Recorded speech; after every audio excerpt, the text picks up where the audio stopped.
Here we go. The Mad Bomber making sure all the judges are ready. We're about to hear the bell ring. This is the final round, ladies and gentlemen. Stanford in the blue. Look, Costillo in the camouflage. Regardless of his being up on the card, you have an interesting... Both fighters totally exhausted. Absolutely, and an interesting dynamic in this round. Oh, good knee by Costillo. Stanford has 2 significant cuts over his eyes, so he needs to work to finish this fight too. Urgency with both fighters. Oh, good slam by Stanford. Matt Hughes quality slam there by Stanford. He's winning the round. Stanford is winning stay on the top fight. Of the mount. Absolutely. If he can stay on top, he's certainly ahead on my card.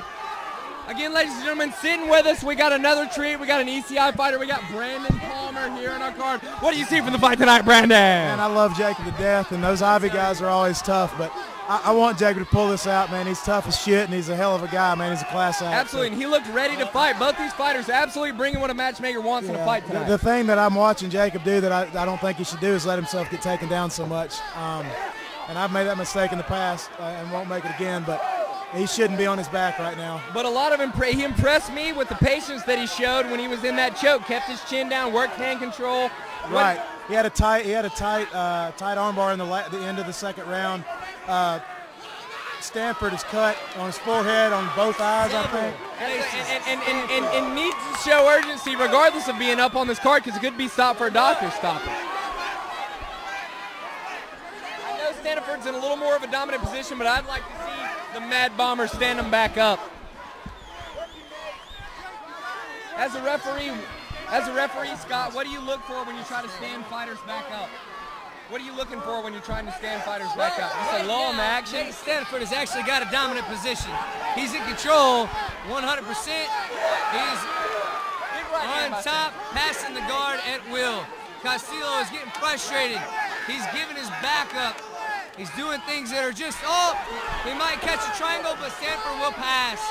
Stanford will pass.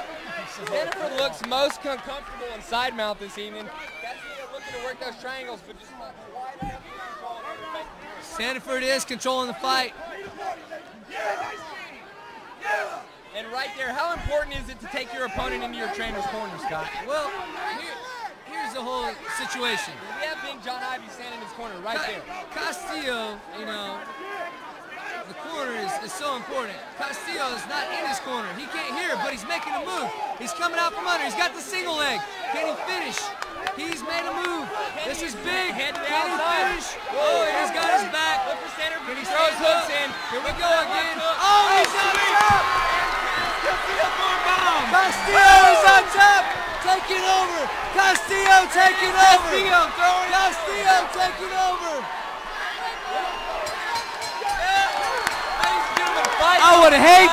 I would hate.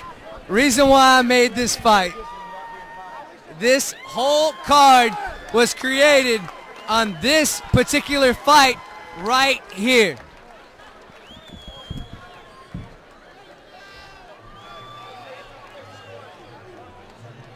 Ladies and gentlemen, when you have a fight like this, a lot of times it can come down to absolutely a judge's decision one way or the other. You have a jiu-jitsu judge who's going to look for sub attempts. A judge that has more of a wrestling background might look for more of a takedown. So takedowns count. Depending on what you can do with it, depends. That's the thing that's funny. Anytime you have a fight sport and you have judging and not a specific point system, their interpretation is absolutely going to bleed in. I don't want to be a judge in this fight. In my opinion, I had Stanford up. When biases slip into a fight, it's not certainly something as far as knowing somebody. It's just a style. It's something that you see. It's something you're looking for that you feel like capitalizes to win a fight. Again, in my opinion, I think I have Stanford ahead on the fight. More damage done by Castillo, but the position was consistently controlled by Stanford. We'll see how the judges scored the fight.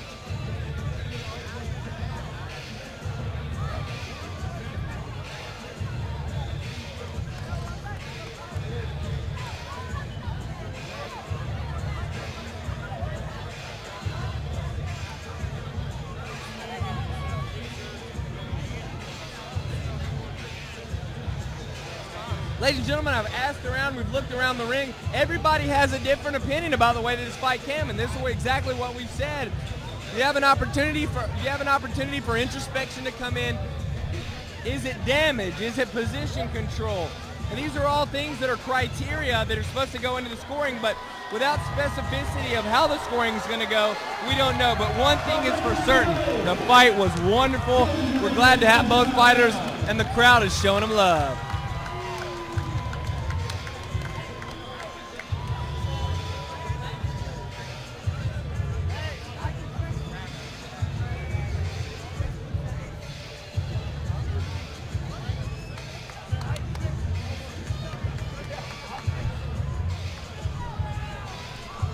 Ladies and gentlemen, for a little bit of instruction, we're going to go ahead while we're waiting on the judge's decision, and we're going to segue to Extreme School. A little bit of a segue we're bringing to you here at Extreme Combat, trying to show you a little bit about the more subtle nuances of the fighting. Here we go to Extreme School, bringing it to you with Scott Jennings and Jake Knoll with ECI, where combat meets the classroom. All right, fighters in the middle of the ring.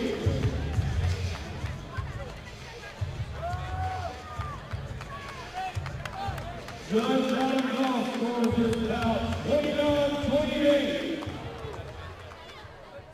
Referee Bucky Kennedy scores this bout 29-28. And referee Roger Thompson scores this bout 28-28. Your winner, by majority decision, Costillo.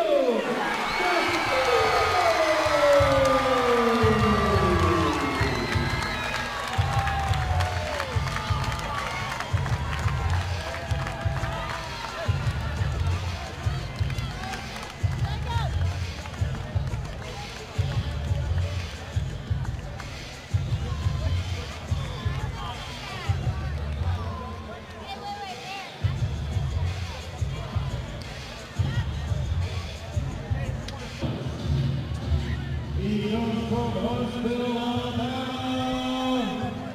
Please welcome